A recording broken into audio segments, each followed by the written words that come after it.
Clip number 1323۔ اس clip میں آپ قرآن پاک کی سورہ زمر کی آیت نمبر 54 سے 58 تک کی تلاوت، ترجمہ قرآن اور تفسیر قرآن صراط الجنان سماعت فرمائیں گے۔ بسم اللہ الرحمن الرحیم۔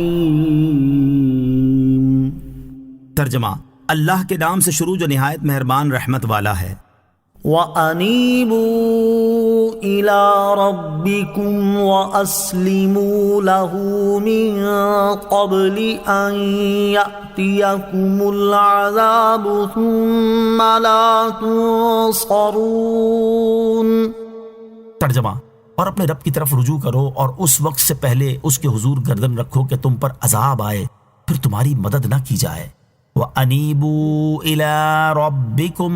اور اپنے رب کی طرف رجوع کرو۔ اس سے پہلی آیت میں بیان فرمایا گیا کہ جو کفر و شرک اور گناہوں سے سچی توبہ کر لے اسے بخش دیا جائے گا، اور اس آیت میں اللہ تعالیٰ نے بندوں کو جلد توبہ کرنے کا حکم دیتے ہوئے ارشاد فرمایا کہ اے میرے بندوں، کفر و شرک اور گناہوں سے سچی توبہ کر کے اپنے رب عز و جل کی طرف رجوع کرو، اور اس وقت سے پہلے اخلاص کے ساتھ اللہ تعالیٰ کی فرما برداری کرو کہ تم پر دنیا میں عذاب آ جائے۔ اگر تم نے توبہ نہ کی تو عذاب سے چھٹکارا پانے میں تمہاری کوئی مدد نہ کی جائے گی۔ اس آیت سے معلوم ہوا کہ فقط اللہ تعالیٰ کی رحمت پر بھروسہ کر کے گناہوں میں مصروف رہنا درست نہیں، بلکہ اللہ تعالیٰ کی بارگاہ میں گناہوں سے سچی توبہ مطلوب ہے، اور جو توبہ کرنا چھوڑ دے گا تو اس کے لیے بڑی وعید ہے۔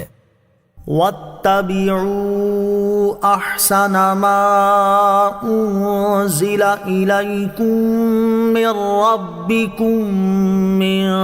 قَبْلِ أَن يَأْتِيَكُمُ الْعَذَابُ بَغْتَةً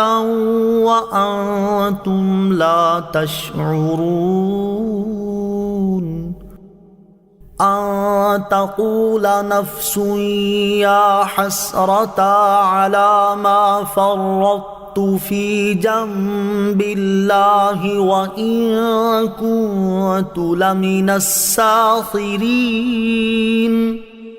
أَوْ تَقُولَ لَوْ أَنَّ اللَّهَ هَدَانِي لَكُنتُ مِنَ الْمُتَّقِينَ،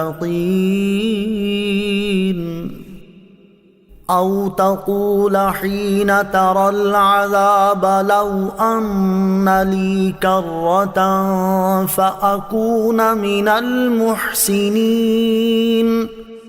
ترجمہ، اور تمہارے رب کی طرف سے جو بہترین چیز تمہاری طرف نازل کی گئی ہے اس کی اس وقت سے پہلے پیروی اختیار کر لو کہ تم پر اچانک عذاب آ جائے اور تمہیں خبر بھی نہ ہو، پھر ایسا نہ ہو کہ کوئی جان یہ کہے کہ ہائے افسوس ان کوتاہیوں پر جو میں نے اللہ کے بارے میں کی، اور بے شک میں مذاق اڑانے والوں میں سے تھا، یا کہے اگر اللہ مجھے ہدایت دیتا تو میں بھی پرہیزگاروں میں سے ہوتا، یا جب عذاب دیکھے تو کہے اگر مجھے ایک مرتبہ لوٹنا نصیب ہوتا تو میں نیکیاں کرنے والوں میں سے ہو جاتا۔ وَاتَّبِعُوا، اور پیروی کرو۔ اس آیت اور اس کے بعد والی 3 آیات کا خلاصہ یہ ہے کہ اے لوگو، اس سے پہلے کہ تم پر اچانک عذاب آ جائے اور تمہیں خبر بھی نہ ہو، تم وہ کام کرو جس کا اللہ تعالیٰ نے اپنی کتاب قرآن پاک میں تمہیں حکم دیا ہے، اور جس کام سے منع کیا ہے اس سے باز آ جاؤ۔ پھر ایسا نہ ہو کہ عذاب دیکھنے کے بعد کوئی جان یہ کہے کہ ہائے افسوس ان کوتاہیوں پر جو میں نے اللہ تعالیٰ کے بارے میں کی کہ اس کی فرما برداری نہ کر سکا، اور اس کے حق کو نہ پہچانا، اور اس کی رضا حاصل کرنے کی فکر نہ کی، اور بے شک میں تو اللہ تعالیٰ کے دین کا اور اس کی کتاب کا مذاق اڑانے والوں میں سے تھا۔ یا کوئی جان یہ کہے کہ اگر اللہ تعالیٰ مجھے اپنا دین قبول کرنے